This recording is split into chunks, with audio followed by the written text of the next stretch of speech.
Et ce dont il faut prendre conscience, c'est si l'islamophobie est une injustice pour les musulmans, entre nous, elle l'est aussi pour le peuple français. Pourquoi? Parce qu'elle ne cause pas uniquement du tort aux musulmans. Ça vient les toucher eux personnellement, dans leur foi, dans leur vie personnelle, dans leur vie familiale, éducative, professionnelle ou autre, mais ça vient abîmer quelque chose de beaucoup plus profond dans la société française. L'espèce de diversion dont parlait Nassira juste avant. C'est une réalité. Et donc pendant qu'on parle du burkini, on ne parle pas de la loi travail. Pendant qu'on parle et qu'on construit en fait une forme d'islamophobie sécuritaire, on ne fait pas le bilan de l'échec sécuritaire qui a abouti à la mort de centaines d'innocents.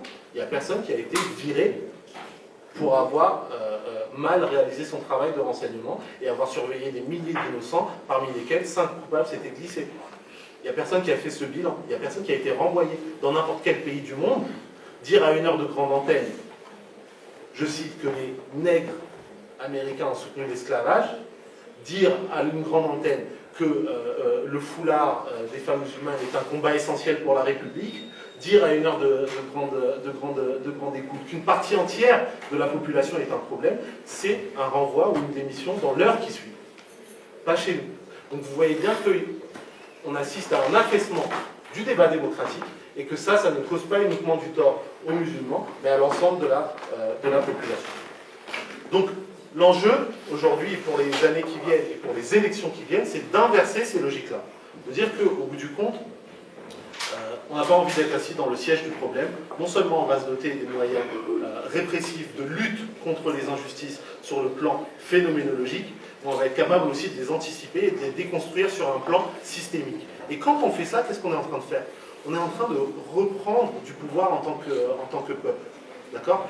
On refuse de se faire problématiser et on veut participer à tous les enjeux, à toutes les discussions, à tous les sujets importants qui doivent être ceux que l'on discute aujourd'hui. Ceux de l'éducation, ceux de la question sociale, ceux de la révolution environnementale qu'on devrait être en train de mener. Excusez-moi.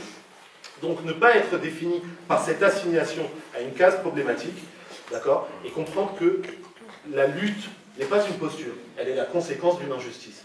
On ne se complaît pas dans le fait de dire il y a un problème, il y a un problème, il y a un problème. Et si on est dans une logique de lutte et de mise en cause des mécanismes institutionnels du racisme, c'est parce qu'il existe un mécanisme institutionnel du racisme.